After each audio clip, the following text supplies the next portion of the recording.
You got the right. Yeah, yeah. You're kind of quiet. Why so glum? I'm not glum. You look glum. I I just woke up from a 15-minute power nap. I can't. I can't do power naps. I actually feel worse after doing a power nap. Yeah, I it could have been a longer power nap for sure. Yeah, I'm pretty wiped out, man. So you've Or been driving all over Florida for take my boat test. yeah, yeah, Yeah. we did. I did DC. I was home for like 36 hours, and then Steve's flight got in, and I picked him up, and we went directly from the airport to the road. Oh, So I'm gonna say this. I've never been in the American Express Centurion Lounge at an airport before, and Kevin brought me into this experience when we went to Arrival last week, and now I can't ever go to an airport again without going into the Sky Lounge or the Centurion Lounge. Did you already apply for an Amex Platinum? I'm going to. There's just I can never fly again. And then we did first. I've done first class maybe one other time other than this, and I don't remember. But yeah, we're first class. I don't travel like that. I'm like, put me in a cheap hotel, put me in coach. Like I'll spend the money elsewhere. But now he has spoiled me, and I will have to do that from now on. Like I've never seen you too amazed, but like you were thoroughly impressed. You're like the food. You're like, oh my god, the food's really good, and I'm like, yeah, dude, it's awesome. Like it's traveling, like flying sucks so bad that just the whole experience exhausts you. But between sitting in the sitting with the pores out in the waiting area and then having to get in line and then you stand there all crunched up trying to get out like and it legitimately makes me so happy to travel like that yeah, man, if and when I can. I don't always travel first class, but when I do, it's the best. And the Centurion Lounge is so nice, man. I think we got our money's worth out of the Centurion Lounge. Like we ate there like twice before we even got home on the flight back. That I was know great. we got two big plates of food and brownies. Yeah, it was so good. And we got Yeah, and you got the milk, the 2% milk for the coffee. You poured it in a big cup and had milk and cookies.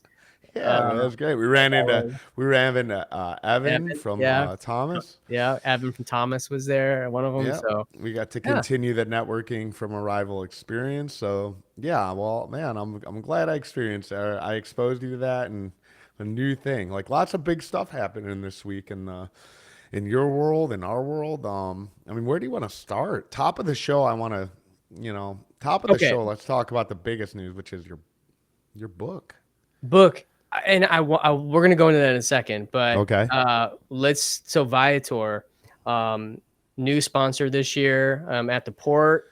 This is pretty exciting because it's probably our biggest sponsor ever, for our show or anything. So they are Viator is actually making a push to get more into water sports, really develop some of their secondary and tertiary markets in the U.S. and they're actually coming here to Panama City Beach. They're going to be at the port first. So port 19th through the 21st. I hope you guys all got your tickets. If you're not, watersportpodcast.com. We're going to probably mention this 100 more times for end of the show, but they're going to actually be in Panama City Beach October 23rd, which is a Wednesday, I believe, from 5 to 7. The venue is TBD still, but you might have already got an email. We shared it in the group, but they're going to be doing a meet and greet, and you get to meet some of the Viator team, which they also will be at the port, but they'll be in Panama City Beach. And if you want to get more information about this, check the show notes, check our Facebook group. There's an RSVP list. I'm sure if you reach out to your Viator rep, they also will share, but definitely take advantage of that. I mean, where else can you actually meet someone from one of the largest, OTAs in the world? You'll be able to Yeah. meet and see What's how they Christian? leverage. Is Christian gonna be there? Should we give out his email? Yeah, Christian. Uh, I'm not sure. I don't. So, I think what we should do is just have everyone come to our Facebook group, and we'll have a link to RSVP to the Yep. event. Also, it'll be in our show notes, and we'll send an email out to all of our listeners as well. Yeah. Yeah, maybe make an announcement at the port too on behalf of them too. You know? Yeah. A little extra. I don't like the TBD thing. You know what I mean? I want to get conversions on this for old Viator. It'd be awesome. If Let we me knew where they were let me going. click this link. Maybe they have a location picked up. Oh, they do.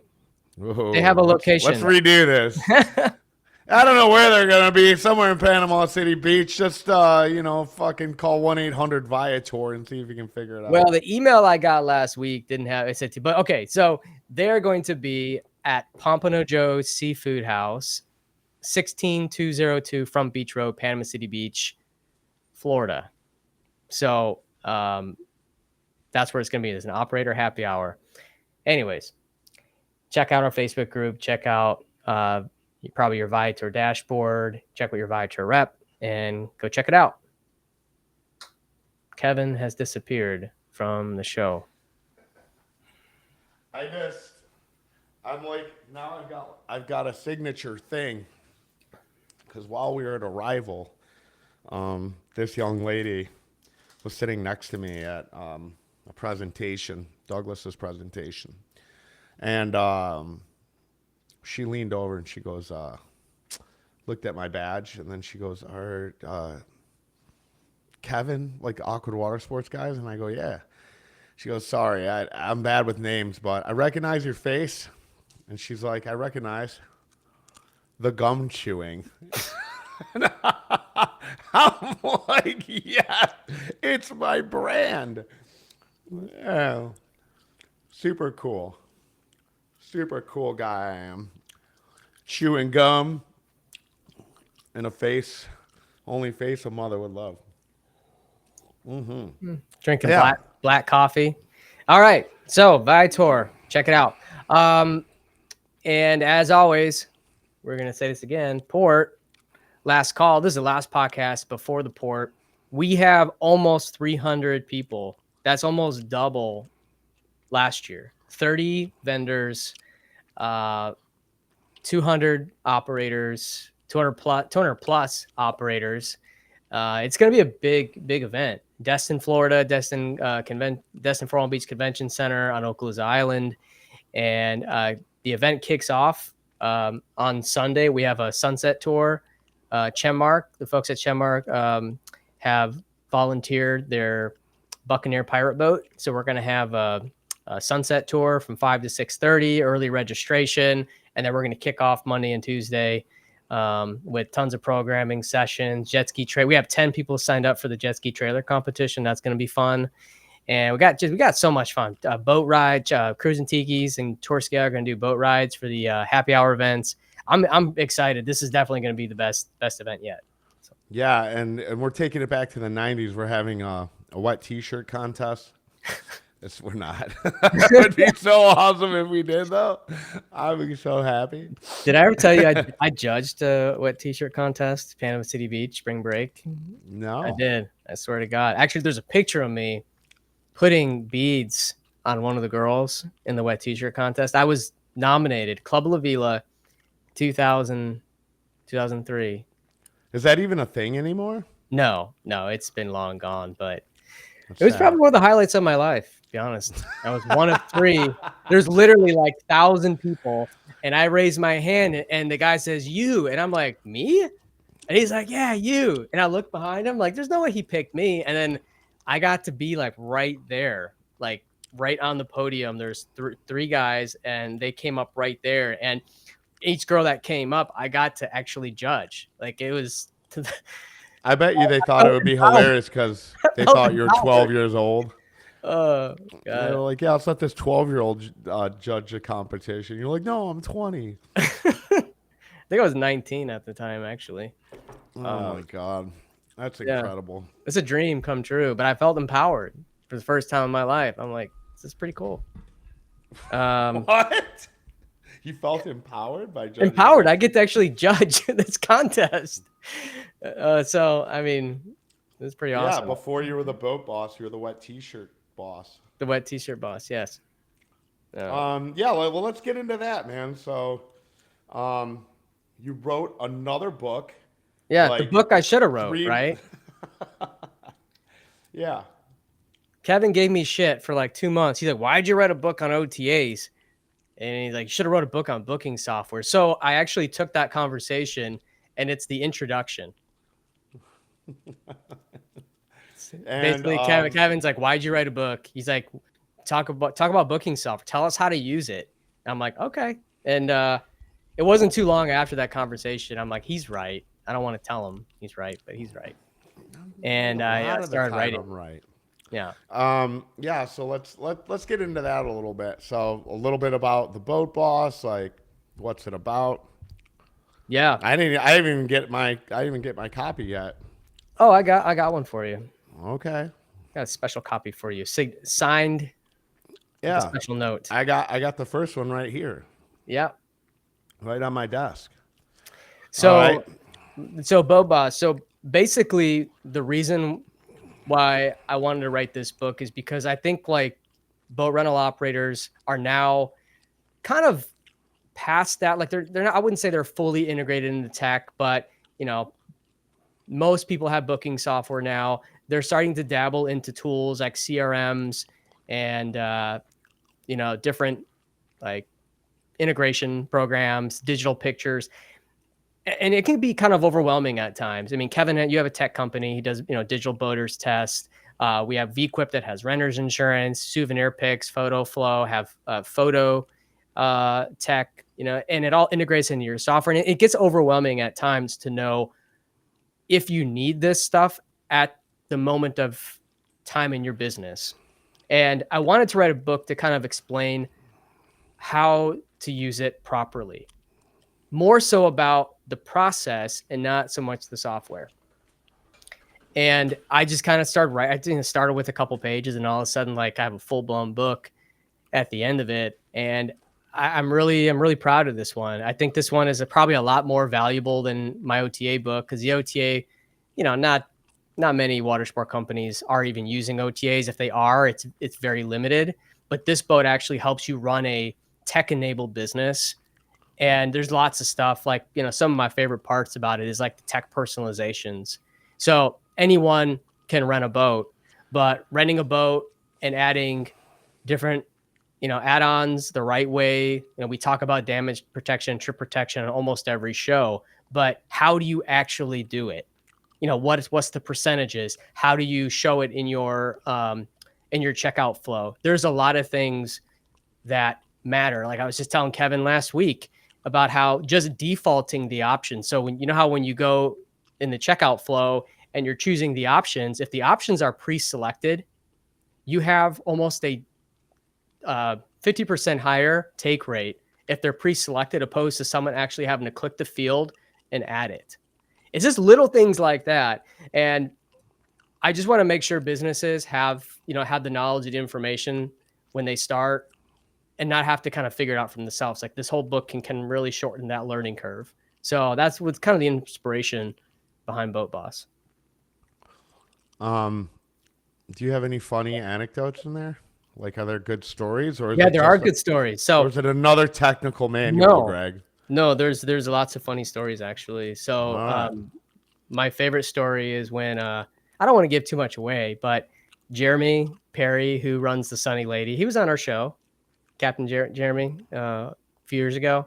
Yeah. So Captain Jeremy ran my jet ski business, and Jeremy, he was transitioning from being a cop to running this jet ski business. And Jeremy was fixing a ski, and he had a flashback fire and burnt all his hair off. And so I walked through that. I don't know why I put it in the story, but I'm like, man, I got to put this story in here just because it's kind of funny, but it wasn't funny. But yeah, that's one of my funny stories in there. Is the timer weird or something? Are we really 35 minutes into this podcast? No, we're 14 minutes into the podcast. Oh, mine's showing 35 minutes. I was like, what? You're I'm moving having into so much Europe. fun. Time has melted away. It has And melted away. Yes. yeah, yeah. Well, and it's a it's a pretty big book. I feel Yeah. like it's lengthier. Yeah, it's about almost twice the size as the other one. So one of the things I did this time is I interviewed multiple operators, like Kai Copro from Tourscale, Marcel Galuk from Fury Water Ventures, Brittany Perrin Airboat Adventure. These are operators that been in this for a long time, and they've saw their business evolve with tech in big ways. And I interviewed every single one of them, and I kind of summarized the interviews and talked about some of the major points of each one, but they actually helped in a lot of ways shape the content of the book. So, learning from the best in the business and then seeing how they implement things. And that's just kind of sharing it. Even though some of the smaller operators are not going to go and get, CRMs and enterprise level software, they can learn a little bits and pieces of how like the bigger operators do it, um, how they leverage tech. And I mean, I kind of walk through like at what stage of your business is like what's important. And I think that's what a lot of operators need to hear. You don't need to just start, buy 2 boats and then get, enterprise level software just because the big guy in town has that. Like you have to use the right tools for where you're at in business. Otherwise, you're just creating more stress. And that's kind of the big part of the book is like finding things that actually add value and reduce stress. And it's hard because like you open a business and you think you need all these things, but in reality, you just need to provide a good experience. So Yeah, I was on an operator's website, and I was like, book now, and you clicked on the book now, and it took you to get your guide. I was like, and it definitely was not like a satellite site or something. It was an operator built site, and it went to get your guide, and I was like, that's weird. Yeah, our industry is like, I don't want to say like tech adverse, but they're definitely challenged when it comes to their tech. A lot of times they'll have, especially when they're using the big platforms, mhm. they just let somebody develop their checkout flow, and they don't really optimize for anything because they just go by what you tell them, and they're, you know, let them go ahead and figure it out for them. And then it's just like this. Sometimes you open it up, especially with Fair Harbor, and you'll just kind of see all these kind of like different layouts. Like I popped up one time, and it was just this like insane calendar, and it was just like everything that they had in every single time slot. There was no top level view, and I think that's where, and we can kind of like transition this to Arrival, where I think there was some exciting moments for you, was that there was a lot of sentiment in the networking lounge from the other companies that the industry is moving toward like verticals, like vertical SaaS, vertical companies that work inside very niche companies, and that's probably where like a lot of the tech business is going to be going toward as the AI component starts to grow. Is this more personalized, more vertical? Yeah. And I think that in person and founder led companies like WaveRes uh, are going to be more important now than ever, because you're going to end up with a like homogenized, like maybe like one size fits all, not very curated or detailed to what you have to offer. But as some of these softwares get eaten up by tech, you're really going to need somebody who is an expert in that field. And Mhm. again, this is founder led companies that really have an eye for the market, for the niche that you are operating inside of. Otherwise, you're just going to blend into the, overall landscape of what everybody's sort of doing. This like take like logos for example. Like you can definitely see a AI generated logo, Mhm. Yeah. and that's what a lot of these companies that are getting started off and are bootstrapping and don't have a ton of money are probably going to be going toward.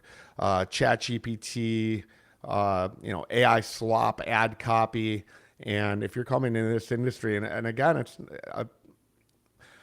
it's just my belief, right? Not even just a pitch for WaveRes, but definitely why Destiny's moving over to WaveRes. There's things that I will hope our integration with you guys will be seamless and easy. As the talks have gone on, I'm just like, Mhm. just trust Greg. Like, this is what he's focused on. This is what he does. Like, this is all he does all day long. And we have to trust him and his team to know our market, to know our business. Obviously, like, we know our business and we want Mhm. things to be, directed towards who we are and our brand and that sort of thing. But I think there's a huge value to working with these vertical, and we have them there at the port like nonstop. Even as far as our the companies that are sponsoring for CRM, they're very detailed. Like we had a lot of conversations with Sinek and Kyle for him to really understand our industry and figure out how to best to curate a CRM directed at tour operators, much like Conversion Assist and Dustin. Mhm. And I think that's really where the difference is going to be moving forward in how you choose your tech stack.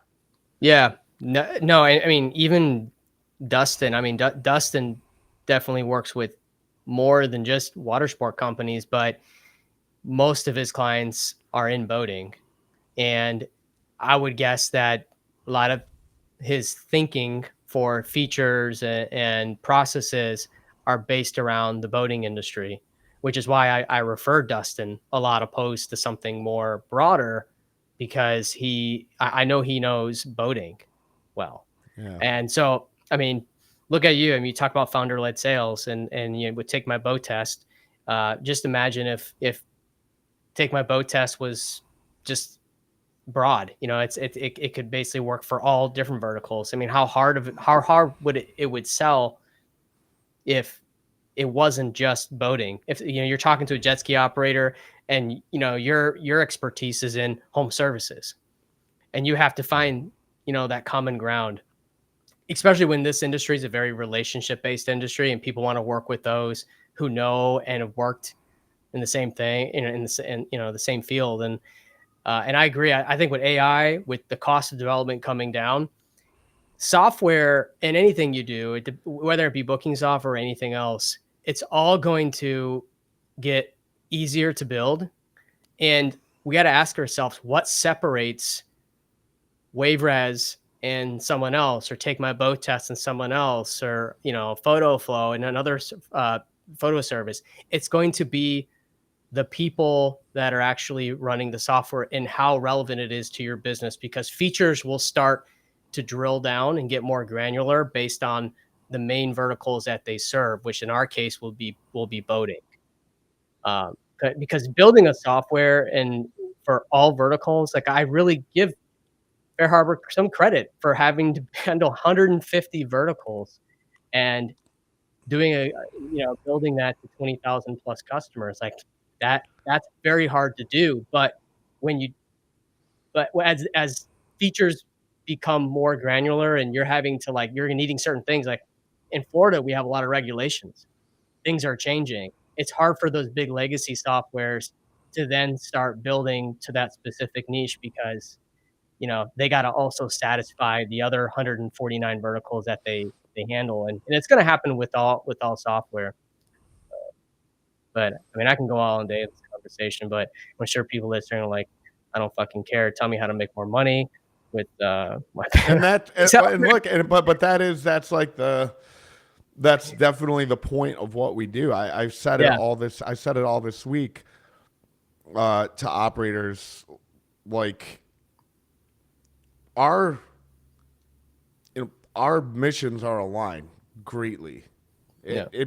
Like, you're not just another number with my company. You're not just another number with WaveRes. Like, we don't have 22,000 partners. Like, we Mhm. have 150 partners, and you're, as a percentage of sales, even if as a small company, you're definitely a value client because you're representative of our total business. Like, our top clients are 5% of our revenue. There's 10 of them that make up 50% of our revenue.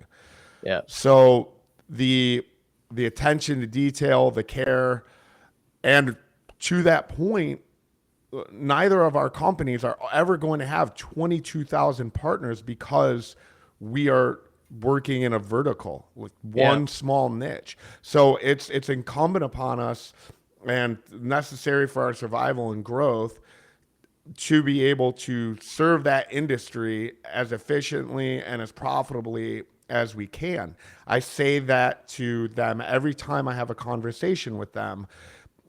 It's beneficial for you to make more money because then I make more money. We're Mm. our causes are aligned. We're a true partnership.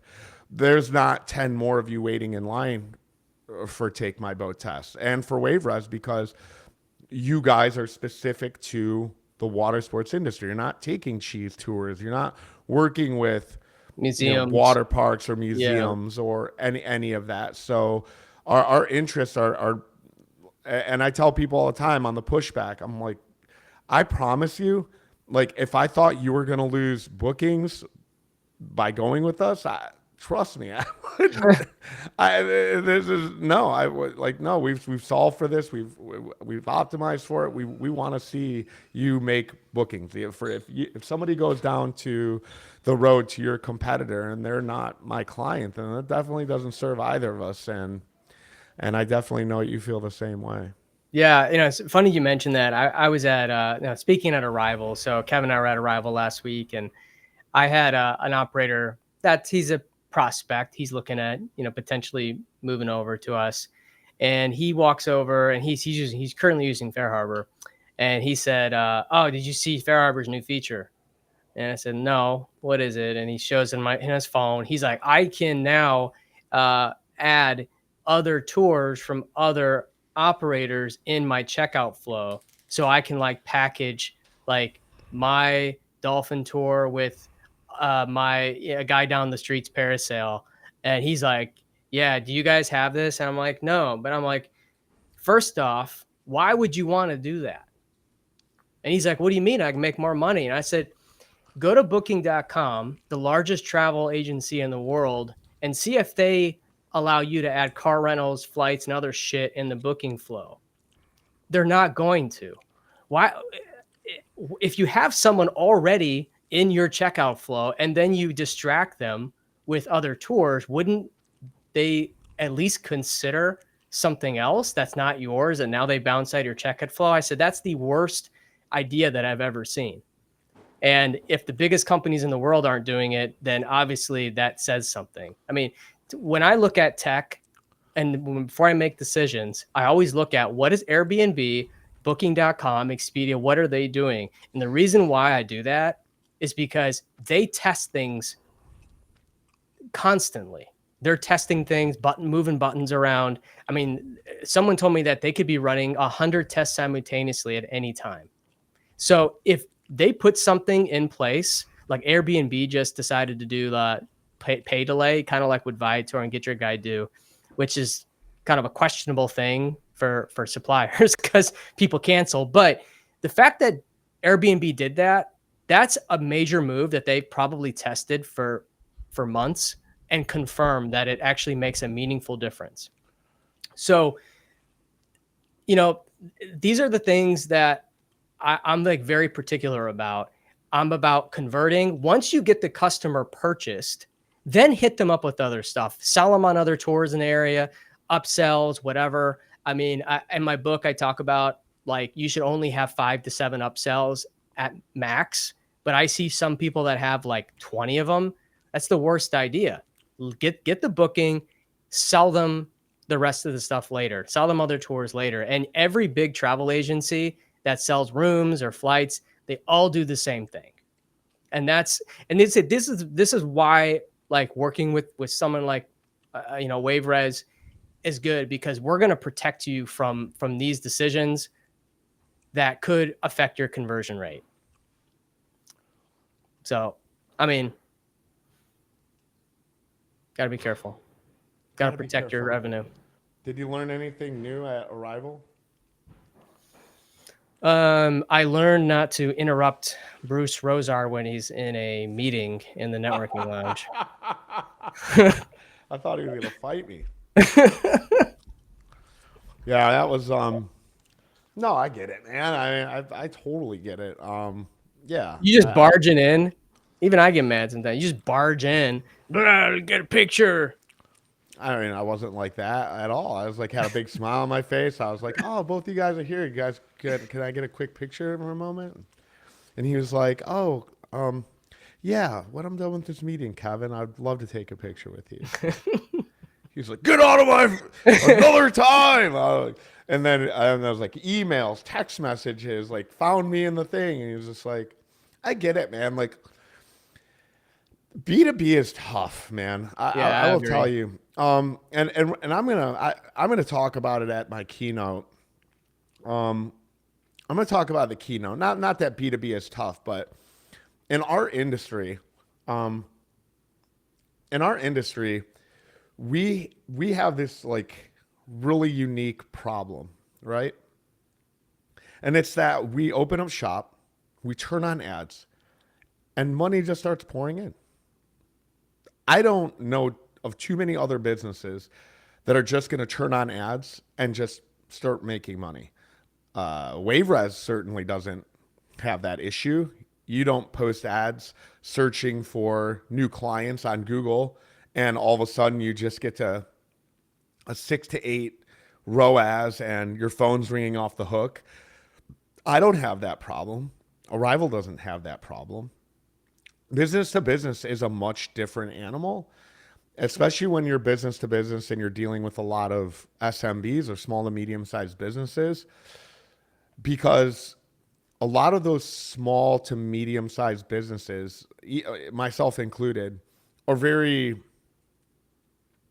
I don't want to use the word ignorant, but just in the capacity that we do business, or like family run businesses do business, and then large tech companies, the way that they do business, or real corporations do business, or enterprise level, Mhm. is a much different type of business. The etiquette, their policies, it's a very different dynamic. So Arrival, even from the outset, when you look at them, that's all they deal with is just huge enterprise level businesses, booking.com, Viator, and but they are very much themselves a small business.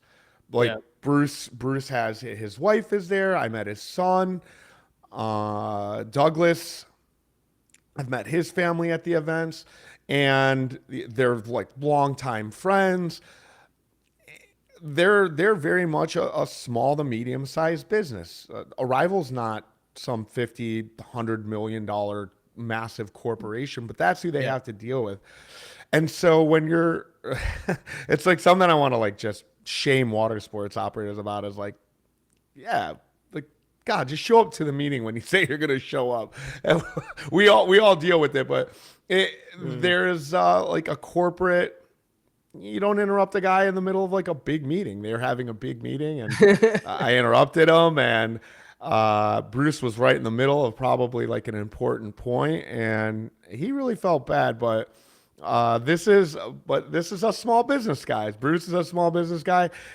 Look, we have a choke slam award at the port because of how we are like, like we're very emotional, and when you're dealing with corporate, this isn't some founder who's like got his last like every deal is very important for us, and Mhm. so I loved it. I love Bruce. I love Doug. I loved his response, and yeah, the whole event was great. I walked away from Arrival this year. I'm really interested in going to Spokane in 2026. I love the networking opportunities and taking advantage of the conversations I get to have with not only other operators that are there, but these enterprise level businesses, because it is a education in that world that I'm very unfamiliar with. And Mhm. as I seek to grow as an entrepreneur and business owner, it's great to be in that atmosphere to to just see firsthand and be involved in how they do business and how they put together deals and the thought process that goes into maybe a multi-billion-dollar operation. Yeah. One thing I realize, just from like the boating water sports side of things is a lot of operators that go to Arrival. I mean, Arrival's not cheap. I mean, it's a couple $1,000 commitment for operators, but every operator that goes, these operators are multi-million dollar operators. Every single one of them, they're doing things right. And they're doing things right because they take time to invest in their education. And this is like kind of one of my pillars that I talk about to people is take time to educate yourself because everything's moving really fast right now. And was it Joe Douglas's keynote? And Douglas had a chart showing the rate of tech. Like, what was it like? There were 75 years of the phone until mobile phones or something. Like, No, I mean, it was 75 years until the telephone had reached 100 million users. oh yeah, And that what it was. Okay, it was the law. He kind of touched on Ray Kurzweil's law of accelerating returns. I actually have that in exactly. my That's what it notes from was. Right. Yeah. 7 to 8 years ago when I first had heard about Ray Kurzweil and the singularity, and I love Douglas's presentation and putting in that in there because it was a little bit of I felt like speaking to all of us, not just tour operators, but Mm-hmm. I think humanity in general, that there is an sort of an existential dread or fear that I think a lot of us have, except for Greg. Greg's excited. He's ready to merge with AI tomorrow. He's like, yeah, plug me in. I'm ready to do that. I'm ready to merge with AI. I think the rest of us are a little bit skeptical of that.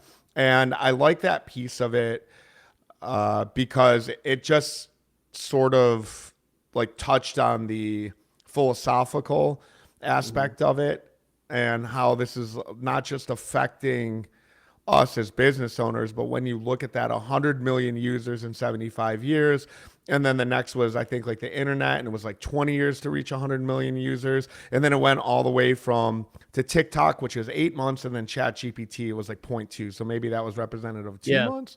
And I thought it was just a very shocking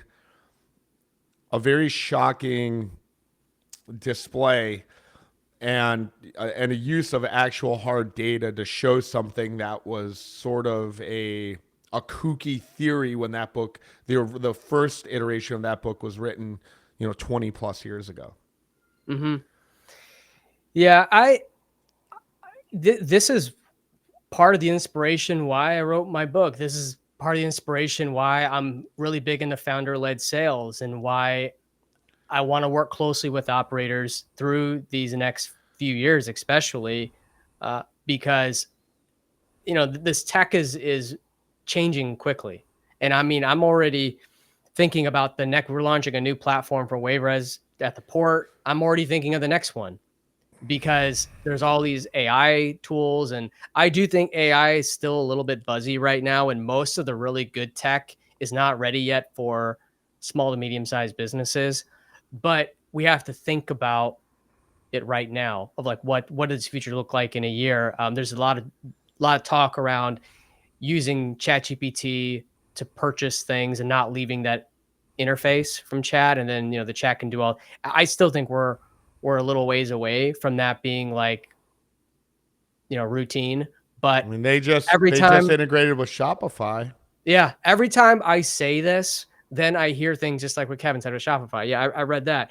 But everything's moving quick. And by you listening to the show and then coming to the port or going to Arrival, you are going to stay on top of this stuff more so than the competitors. Like, I really feel for those that have kind of decided that I'm not going to participate in any education and I'm just going to do the same thing I did every single year. I feel for those folks because when Google really changes, I mean, we've already seen it change with AI, but I spoke with the person who heads Google Things to Do and the future of that.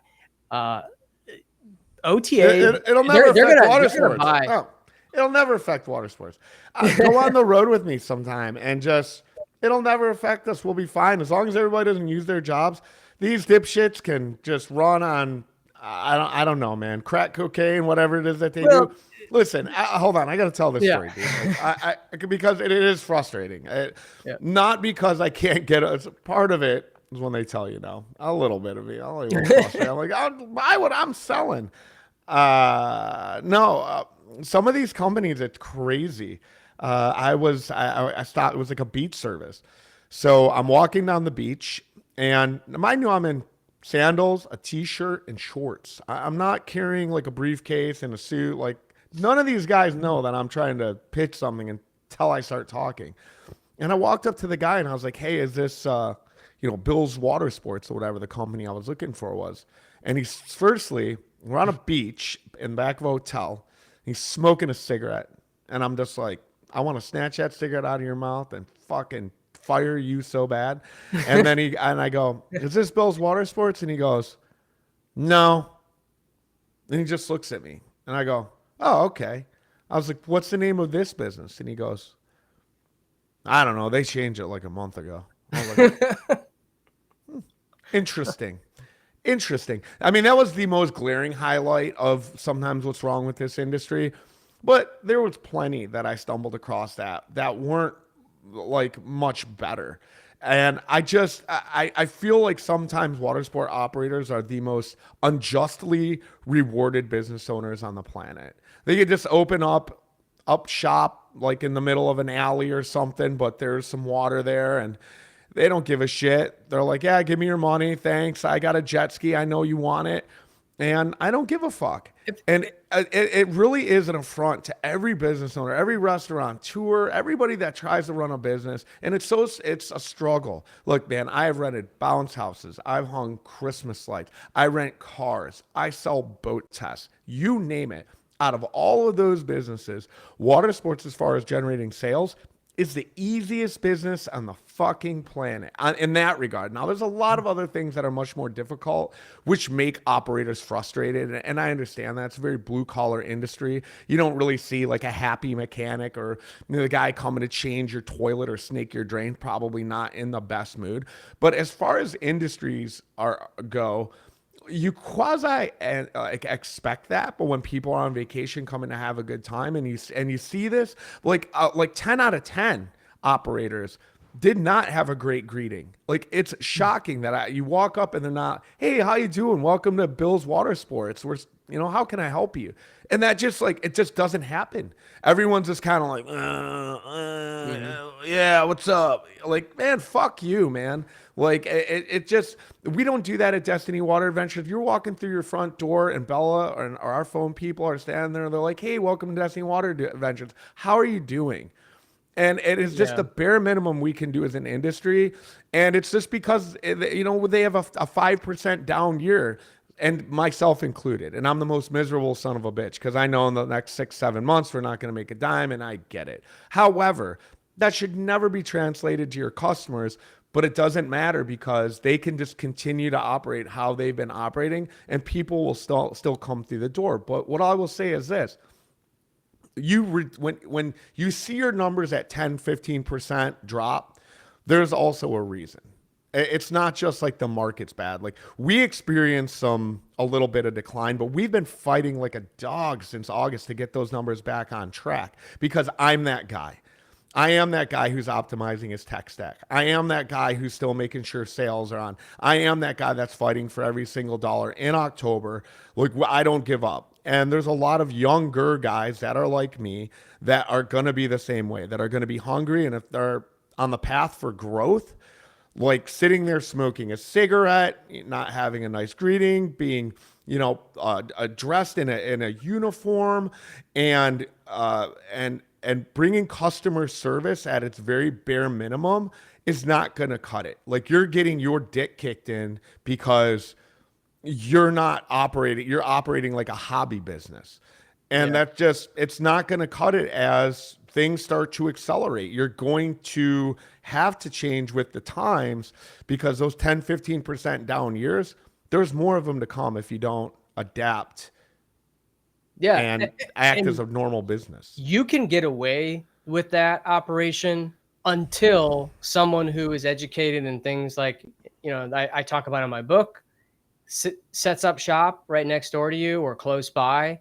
And like, I have a perfect example of this. When I opened up my jet ski operation, there was a guy next to me that had 4 skis and he had a boat and he did, dolphin tours and all sorts of things. We set up right next to him and we blew him out of the water. I mean, I came in, I signed up, with the OTAs. I was really strong with my Google ads. I mean, he didn't know it was coming. And that first year, like we said, we just blew it out of the water. Second year, I doubled the fleet, blew him out of the water again. And he was the most miserable operator you will ever see. He tried to, he ratted on us every time he could get to the marina owner. He did not want us there because we disrupted things. We're taking business away from it. And the fact of the matter is, it was one of those marinas that you had to book online in advance anyways. There wasn't a lot of walk-up traffic, but to him, it did feel like, we were taking business from him because we were busy all the time. But that's what's going to happen is you do things. Everyone who listens to the show usually doesn't have anything to worry about because you're listening because you want to learn. But that other Now, operator, some people listen because they hate us, which is weird. I've had that before. that's true. Yeah, I've seen that. Listen, I gotta say this though. There's a really great book I think every operator, every business owner should read, and it's called Unreasonable Hospitality. I've talked about it before, and I used a Carlo was saying that today. He read the book. Unreasonable Hospitality. Yeah. Yeah, it's a great book. But he said something in there that really stuck with me and struck me. And it's called, and he says, everything speaks. It's like the title of one of his chapters. Everything speaks. And when you go into a Marriott property, a nice Marriott property, there's probably some shitty ones, but when you go into some of these big brands or you do business with big brands, everything does speak. And for water sports operators, that everything is the presentation of your boats, your checkout flow at checkout time, your customer service. Like every detail of your business speaks to your customer. When we've gotten bad reviews, it was on the smallest thing. It was like the detail that the dockhand missed. It was the thing that we said on the phone. It was this tiny, seemingly insignificant thing. It wasn't this horrible, terrible, the boat broke down and they weren't there for 3 hours or whatever it may be. It wasn't some big glaring thing. It was a small detail. And this is why when I talk about doing email blasts or Greg talks about, pre-selecting things for them, whatever it may be, like all of these little optimizations that end up making you more money, they're also of value to your client.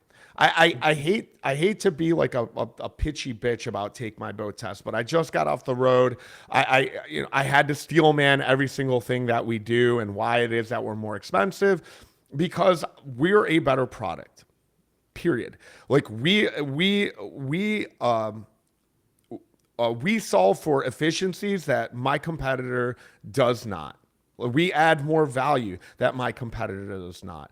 And to the point of founder-led sales, I pick up the phone and have answers to questions that my competitor does not. And there's a reason that we charge more. We want you to make more money. We want to make more money, and we want to bring more value to the industry. I had to push back on this 100 times. It's because we leave no stone unturned on everything that we do. Call me at 3 o'clock in the morning because you're binding for insurance in 2 days and you don't know who you're going to use. I'm going to be the one to go and call every single contact in my phone to try and hunt down a good insurance provider for you. And Greg's the absolute same way with WaveRes. And this, I'm not saying this to pitch.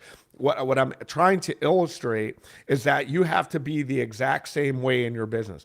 All these little details. You're a business owner, but you have like, you know, Candy Crush 69 at gmail.com is your fucking email. And that's who they have to reach out to support. Like, people notice that kind of thing. Like, when I'm reaching out, like, you know, I want to have like support at destinywateradventures.com. When I need to speak to somebody in marketing, I want to see Bella. It's little, but your shitty gmail.com, because you don't want to spend $12 to have a G Suite or whatever. That is the difference. And the guy that thinks like that, the guys that like, man, I really want to be a professional. I really want to stand out. I really want my brand to speak. And I want everything inside that brand to speak. I guarantee you, he is overthinking the big stuff too. And at the end of the day, when you're trying to optimize for everything, you're optimizing also for your cash flow.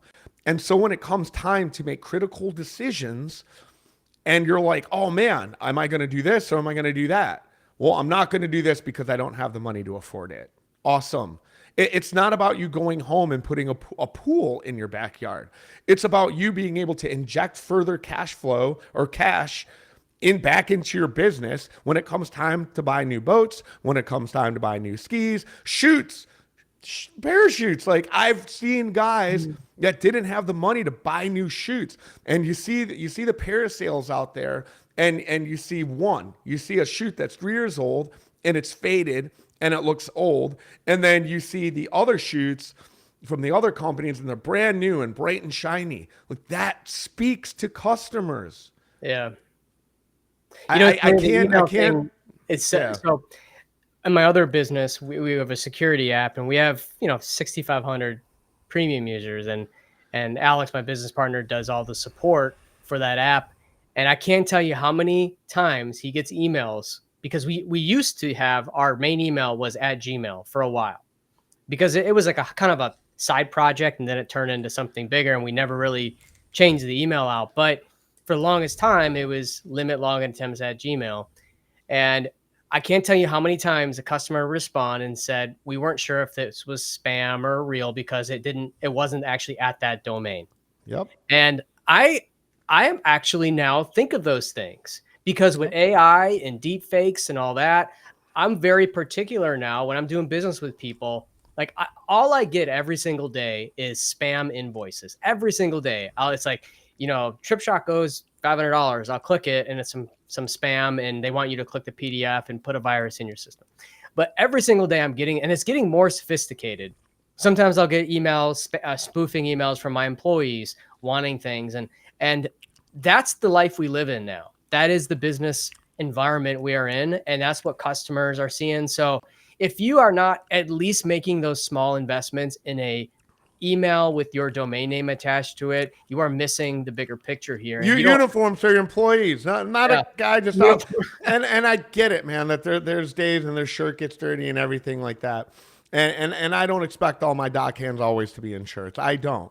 But when I get down there and it's 9:30 in the morning, I'm like, look, dude, you better sweat through 2, and we better be close to the end of the day here before we go shirtless.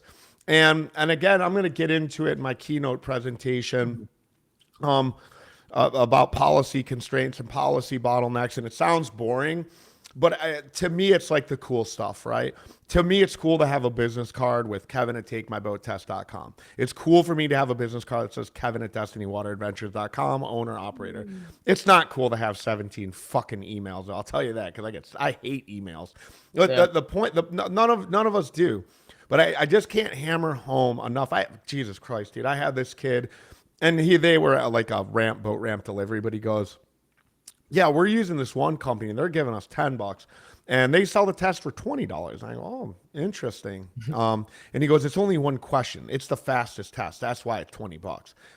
And I go, oh, that's not legal. Yeah, you can't get a boater safety certificate with one test. He's like, no, I'm telling you, man, it's one question. And the one question is, what does PWC stand for? And I was like, I wish I would have got here before that guy because you've been sold on some bullshit, dude. I don't even know what to tell you. But we think that, the operator that's got the Gmail domain, the operator that can't be bothered to ever change anything because this is what I've done for the last 20 years. And if it ain't broke, don't fix it. You are one step above the kid with the PWC domain. You're one level of above his information deficit. I don't want to call you guys ignorant. I don't know a better way to say it though.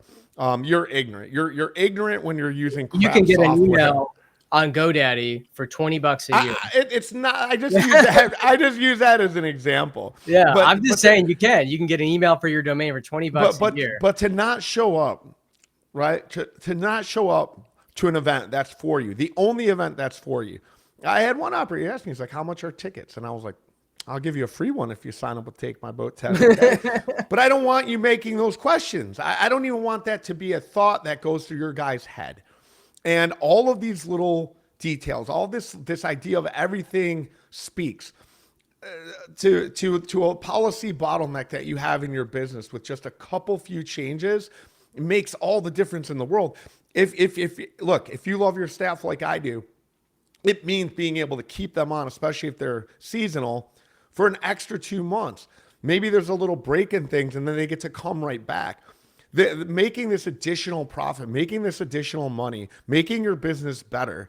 Again, it's not to like enrich you personally. It's to put back into your business. It's to impact the people around you and create better circumstances for your customers, for your employees, and for everybody in your ecosphere. But if you're sitting there and I go to check in and there's ants crawling all over the desk, true fucking story. It's like that type of thing will make somebody turn around and walk away. A kid sitting at your desk smoking a cigarette and doesn't know the name of the business that he works for. I mean, this is just it's crazy, and I get that it's small business, and I get we're in Florida, and Florida's a wacky town, but I just implore you to make a few small investments and changes in your business and adapt, because if you don't, and I'm not the only one out there that thought I'll buy a couple boats and start a water sport business. Yeah. I mean, as a dad, and when I go places with my kids, and the business is very professional. They wear uniforms, just great hospitality. What happened? What happened to that? A lot of these boat tour, I will say, a lot of boat tour companies do a phenomenal job. Yeah. The rental companies are where most of the breakdown happens, but the boat tour companies, one of my Jeremy Perry, who I talked about earlier, he's in my book, one of the best dolphin cruise captains in the country. He brings a fucking parrot on the boat. His parrot, he gets the kids, families. I mean, they love it. Roy Divincetti, I'm probably messing up his last name, of Hannah Marie and Destin. One of the best captains in the country. Like, this is, putting a great experience, great hospitality all together. All of their team are uniformed well. Boats are clean. Great experience. Like, yeah, and I think that rental companies can learn from the tour companies, honestly. Yeah, and then I think when you dial those small things in, and it's tough because nobody really wants to go through a fine-tooth comb and look at everything and then really try and understand why you're doing what you're doing. It's very challenging, and I also think that you have to be collaborative. And I think boat rental businesses, water sport companies, listen, parasail is just as bad. Fucking terrible. Nobody wants to do the bandwidthing. I suffer from it just as bad as everyone else because I try and solve for multiple constraints all the time. And it's the process of going through each and everything and then focusing on these details and asking yourself, why? Why do we do this? And then there's not really a collaborative effort happening, meaning you're not sitting there with someone from your team and sort of workshopping it. Well, what have you seen? What works for you? What do you think we should do? It's okay. You don't have to have all of the answers or go through this whole course on hospitality or go get a 4-year degree and understand or read a million books. But what you do have to do is thoughtfully go through why it is you're doing what you're doing. What's this policy? Why are you doing this policy? Is it just because like in the spur of the moment shit happened and you're like, we're just going to do it like this. Then you train somebody else to do it like that. And they kind of do it half-assed because they're just an hourly employee. You're not really doing any audits of the processes that as to why you do the things that you do, and nor are you really have a very keen understanding of if that is the best way to do it. Yeah. And so I think what happens is as owner operators, you just kind of get like locked in on, well, we're like drive more revenue, get more customers. And that's the only thing that they really focus on, and don't understand that there's this compounding effect of all these other little things that add up, because they simply don't want to go through the process of thinking about it, because it's just like, oh my God, man, I have so much going on. I don't have time to deal with this one little thing. It's the biggest pushback I see. Have water sport operators been disrupted yet? Like Uber has disrupted taxi. I don't think that moment has really come yet. I think it's coming, but it hasn't come yet. No, because I don't see how it would. I suppose you could have some automated boat. I just don't see how it would. If I did, I'd be a multi-billion-dollar I guess you could business. say they haven't been platformed yet. Boat Booker, not Boat Booker, but Boat Setter and Get My Boat have tried to platform boat rentals. And I don't think Viator is or the other OTAs are gonna achieve that either. No, when I was trying to explain, not going to do it. I don't think any OTAs is gonna platform it, because it's too difficult to put into grids. It just isn't. It goes back to the conversation about hospitality, personalization. It's not as easy commoditized. Like if I want to get a ride from the airport, I really don't give a shit if I'm in a Ford Taurus or a Mercedes. I really don't. Maybe some people care, but I don't. And I think a majority of people just want to get from point A to point B.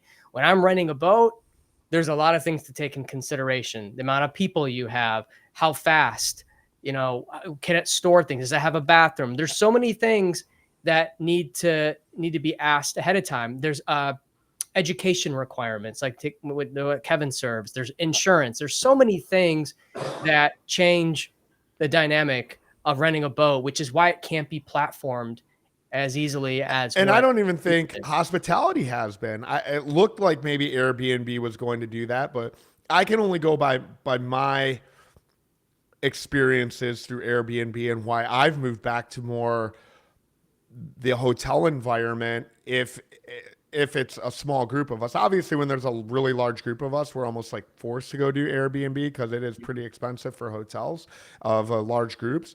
Yeah. However, when it's not, I want that hospitality. I like that concierge. I like that person. I do. I agree. I like hotels. And when you deal with the Airbnb, again, the service is horrible. Mm-hmm. Like the messaging, it's very difficult. You're like trying to figure out, like you're looking through this whole just massive list of stuff. Like these people aren't in the hospitality industry. So I think it's something as very commoditized, like a hotel or your, what's the word I'm looking for? Your rental, your accommodations. If that's like a challenge to really, if you lose that hospitality aspect of it, I think that tourism, water sports, and a tour landscape is going to be really hard to platform because you need a personal touch, and you lose that personal touch when you're doing business with these huge, large conglomerates. But there's something you can take away from it. It's the professionalism, it's the ease of use, it's the uniformity. It's that they're, again, their policies are really dialed in. Their SOPs, if you will, are very dialed in. You're going to get the same level of experience and the same uniformity every single time you go. And if you're happy with that service, then you're going to continue to come back. And I think that water sports has a lot to learn from that, from just running a business. And Yeah. it's something that I see in water sports that just plagues me every time I get back from a sales trip is the lack of professionalism in this industry, and it translates down to your customers. Yeah. And I'll say it again, everything speaks. If you know, my biggest personal bitch is they don't show up to meetings when they say they will. If you're gonna tell me you're gonna show up to a meeting, show up to a meeting. But You know, I think that's been okay though. I think it's been okay for years because yeah, they've been able to get away with it. It's the same thing up in Michigan when I was calling all these marinas. There in this area in Michigan where Kevin and I grew up, there's 9, 10 marinas, and I called them all and asking about slip space, and they were mean. They were just downright, "Hey, can I get a slip?" "No, we're sold out." And I said, "Okay, well, you have any other space?" "No." You just go on the internet and call. No websites, just the phone number. When there's not enough competition and everyone's making money, there's no reason to be better. It's status quo. And that's exactly what happened with the taxi industry is that this is a miserable industry. They had everything kind of locked up, monopolized. Uber comes along, and now the taxi industry is having to adapt. They're having to show hospitality. They have to improve their vehicles. They're having to improve their tech. This is and this is going to happen to destinations near you where your competitor's been doing the same thing for 30 years. They've been able to get away with it because there just hasn't been a lot of competition. But that is all. And in Destin, I don't see this much in Destin. Most of the companies, even the rental companies, have good hospitality. Their employees wear uniforms. Not all of them, but for the most part, I've seen good hospitality. But I also seen places where, like Kevin said, that they're just downright mean. I mean, I'm not going to lie. Panama City Beach. I mean, maybe yikes, I've gone there a while, but 10 years ago, it was bad. You go to it's bad. it's bad. It's still bad. That's where the guy smoking the cigarette. Look, I dropped off. There's one operator I really, they're a big operation. I'd really love to do business with them. And so I left like a gift bag with a T-shirt, a little bottle of vodka there that the guy purportedly drinks, and my business card and an invitation to the port. And I'm like, hey man, just tell him to just give me 5 minutes. And even if he says, hey, you're not right for us, I just have him give me a call. No call. I'm Again, like, all right. like I said, But again, I'm not that guy. So I'm just going to speak to me. I'm 46. I'm remiss to call myself young, but in some places, I'm a young entrepreneur and a young, hungry guy that's like me, that if somebody dropped off a gift bag, I would call him. I would be like, you know what? I respect the hustle. Let's hear what this guy has to say. And sometimes I take calls with sales guys because I respect the hustle. I'm like, man, I respect what you said. I respect what you did. And if your service is at all a reflection of your sales, then maybe you guys have something that I'm interested in working with. And, more often than not, I'm like, it was just good sales. You know what I mean? Like your product isn't that different from everybody else's and there's no real ROI there. But, that's the game we live in. But I just implore you guys to take a chance. Come to the port. Take a pitch from Zach from WaveRes when he calls. Definitely take a pitch from me if I call. And I tell you, I'm just as ornery as the rest of you. I couldn't do the phone sales. My first call was to a guy I knew, and I ended up getting into an argument with him. I was like, you're wrong. I don't know what to say. And now I don't say that anymore, but I'm just like, yeah, like you're wrong. You're wrong. And because we get into this feedback loop, especially with small business owners, not just water sports, because this isn't just us, man. Like this is every industry that's got small business owners that have worked themselves into a job. And he was saying something about it was like a call flow, and he's like, oh, they're gonna go to my competitor because your boat test is more. And I'm like, yeah, you're wrong. Like I've tested it. This isn't just coming from the 3 people out of 100 that complain about doing a boat test, but it's not just boat tests. It's everything. It's always anecdotal. My buddy, he named a pink pontoon, Mike Buvens. I love telling the story. And he's just like, man, I'm doing everything right. And I'm like, you are doing everything right. And he goes, he was in love with this pink pontoon thing. And I was like, it's the pink pontoons. It's the only thing that differentiates you from everyone else. you're telling people you have pink boats. That's what it is. You have great reviews. You have great customer service. You work your butt off to make your customers happy. You're in a great location. In fact, you're in a better location than me, and I crush you on revenue every time. We use the same marketing agency. We have the same beautiful web layouts. You have all the same CTAs. Everything about us is the same, except your company is called Pink Pontoons. And when people see that, they probably imagine a pink boat. It's not. It's just a little pink, a little dash of pink on the boat. Not a big deal. It looks like a normal boat. But when you see that name, you'll conjure something mentally that maybe is not even what you're looking directly at. Mm-hmm. And you're going to go, that's a pink boat. You completely alienate 50% of your business, which are the decision makers that are the men. And because it's like 51-49 for women that are searching versus the men that are making the decision.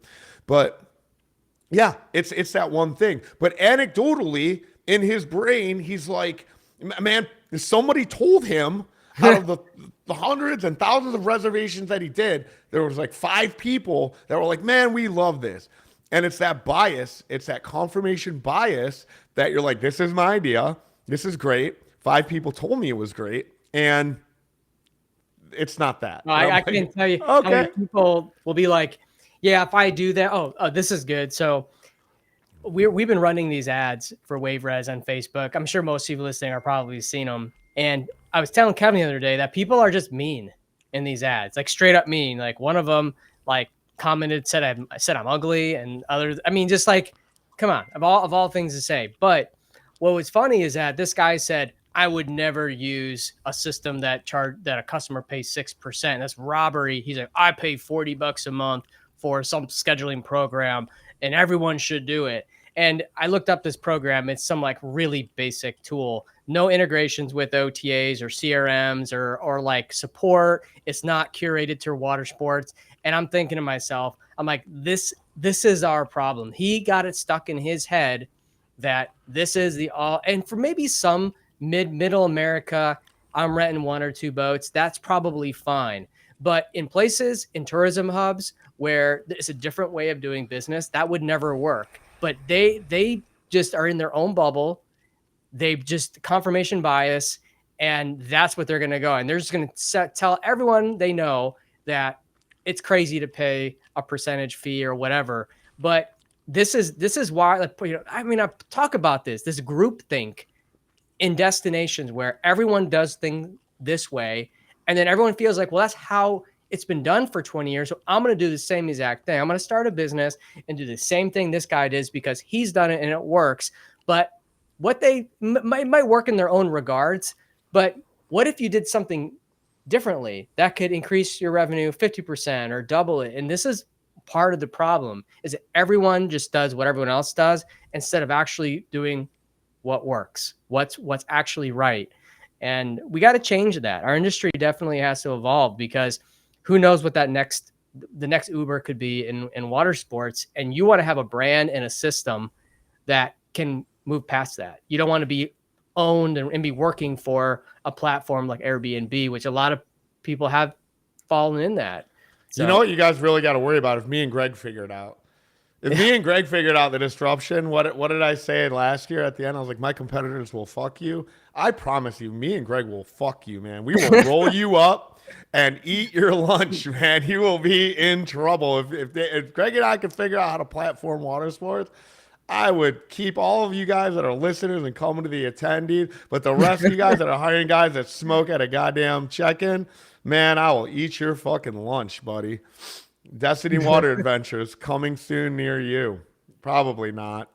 I want to own a string of laundromats, man. You don't got to worry about me disrupting this business. Vending machines. Vending machines. Well, hey, listen, I think we've run pretty long here on this one. Yeah, this is a long one in a while. All right. Yeah. It was our scolding of the industry, man. I go on the road for a week and I come back and I just like want to put a gun in my mouth, man. I'm just like, God, you guys are so difficult. Most difficult. Listen, one last thing. I walked in, I bought a new hat today. I love this hat. It's so cool. I bought this hat. I don't even know the team. I just like the Cleveland Guardians. What's that? No, the Cleveland Indians. They're now the Guardians. Oh, okay. Hold on. I So like the Indian bread. I walked in this store, Yeah. and every time I go in there, there's a store in a mall. The guy's always there, always. I've never seen him not there. I'm like, "Do you work 7 days a week?" And he's like, "Yeah." And I'm like, "How long have you been here?" He's like, "Well, in this location, 15 years." Um, and and he's like, "But altogether, 25." I had another location for 10 years, and I don't feel like he was like crazily too much older than me. But you know, he was really nice. He was like, he was great. He was happy. He was everybody that walked in. He goes, "How you doing, young man?" He goes, "It's really cool when people come in, used to buy hats from me, and then they're grown up and they're like doctors or lawyers." And you know, I remember selling hats to them when they were a kid. If that's you, awesome. If you have a book of business and you've been doing business 20 years and you're happy and you enjoy it, disregard everything Greg and I said. You got a great book of business and you're happy doing what you're doing, awesome. But I can tell you the majority of you guys that I go out there and talk to, you're miserable as fuck. And so are your employees. And it shows. And it's absolutely ridiculous. If you hate this business, if you're miserable, if you're out there baking in the sun and you don't enjoy it, yeah, go do something else, man. Go figure out a different business. I don't think that that's going to be the case. I think you're going to get rolled if that's the type of things that you're doing by somebody that really enjoys it, or somebody that can stay out of the day to day and hire people that enjoy it and appreciate it, because we're in one of the best businesses on the fucking planet. And if you don't see that, you're way too close to the sun. Yeah. All right. Well, watersportpodcast.com. Hopefully you can get a ticket. The event's going to be in 4 days after we go live with this show. Boat Boss. You can just go to Amazon and search for Boat Boss Greg Fisher, or if you just do after we go live with the show, you scared the shit out of me. I'm like, did I just lose 9 days or something? I'm like, it's Friday. No. I'm like, is the thing Monday? After we go live with the show on Wednesday. Yeah.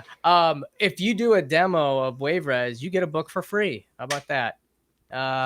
If you sign up with TMBT, I'll I don't know, jerk you off under the table or something. Who knows? I'll do anything for your business, man. Come on, yeah, I'll give you a free book too. You don't got to do a demo though. You gotta sign up. You get all 3 of our books if you sign up for TMBT or WaveRes. Hey, I like that. What a value add. Get a little prize package. All right. Anyways, as always, keep it awkward. See you at the port. Later.